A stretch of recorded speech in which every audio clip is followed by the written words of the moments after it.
Le moment de vérité, le moment d'une vie, un moment pour l'éternité. Finale du championnat du monde de handball. La France défie la Norvège. Des retrouvailles au sommet 2 semaines après la victoire difficile et angoissante des Bleus face aux Scandinaves. En phase de poule, la route vers la gloire s'achève à Paris. Les experts en quête d'une 6e étoile vont devoir mettre fin au miracle permanent norvégien. Invités de dernière minute, Sagosen et consorts ont l'occasion d'entrer dans l'histoire. Les Français, eux, peuvent écrire une nouvelle ligne exceptionnelle à leur légende, 16 ans après leur sacre magistral à Bercy. Le premier échec, attention, ça va aller très vite. Le bras élevé, la menace du refus de jeu côté norvégien. Oui, qui sont beaucoup plus des manieurs de ballon. La solution trouvée. En tenir à distance les Norvégiens, contenir leur jeu rapide. Björtemurol de retour, Sagosen, le temps fort, qui cherche son pivot. Et derrière, l'avantage de plus de premier break dans cette partie, dans cette finale en faveur de la Norvège.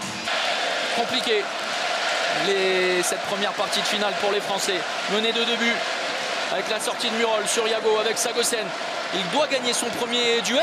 Quel tir le tir l'assaut d'Espen Hansen entre les bras de Thierry Omeyer, et la décision est irrévocable. Thierry Omeyer va sur le banc, remplacé par Vincent Gérard. Si on peut dire, Lucas Ballot et Quentin Mahé pour justement utiliser la largeur du terrain. Valentin Porte prenant cette position derrière droit. Allez Daniel, ça passe. En force avec le dépassement hors secteur.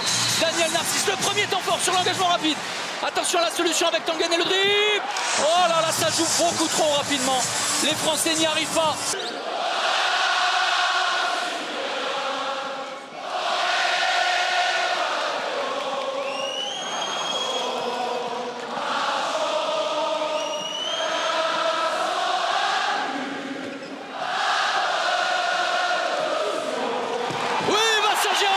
Pour terminer en beauté cette Marseillaise. Soit en attaque ou en défense. Ça c'est pas le service. Allez Vincent, parfait. Allez Vincent, bien sûr, le réveil de la bête. Et derrière, oui, Quentin Mahé pour l'égalisation à 16 partout. Les Français sont revenus. Empêcher les Norvégiens pour revenir au vestiaire à égalité. Johannessen, Sagosen, Tangen, attention à Sagosen sur son premier contact. Oui, encore une solution. Allez Lucho, allez, oui, avec Valentin.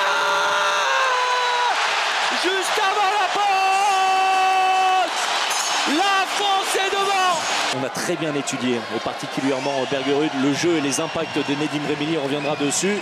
Le 1 contre 1 de Mikael Guigou qui a mystifié Christian Bjørnsen.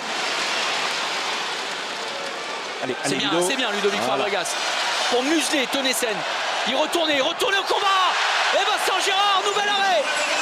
Allez, sonnez la charge maintenant. Avec le rebond. C'est parfait. Mikael Guigou, le début de seconde période est idéal pour les Français. Sagosen et l'arrêt de Vincent Gérard. Il est entré en ébullition. Il va peut-être faire la différence ce soir et permettre à ses partenaires, à ses coéquipiers de prendre le large. C'est nous. Oui, allez Nedim, avec le rebond, ne pas se précipiter, le décalage, c'est dans les mains de Valentin Porte. Ça passe. La roucoulette de Valentin Porte.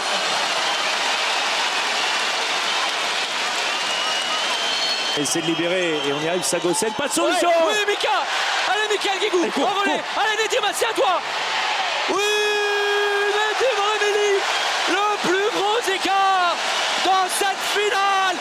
Plus 6 en faveur de l'équipe de France. Mesdames, messieurs, prosternez-vous, peuple de France. La plus grande équipe de tous les temps triomphe après un match d'une intensité incroyable. Un duel de titans, une domination au-delà de la raison. Un dimanche pour l'éternité. Une étoile de plus au firmament des Bleus. La constellation des experts brille à jamais dans le ciel de Paris. Le monde se prosterne une fois encore devant l'exploit colossal des Français. Gigantesque, fantastique, phénoménal.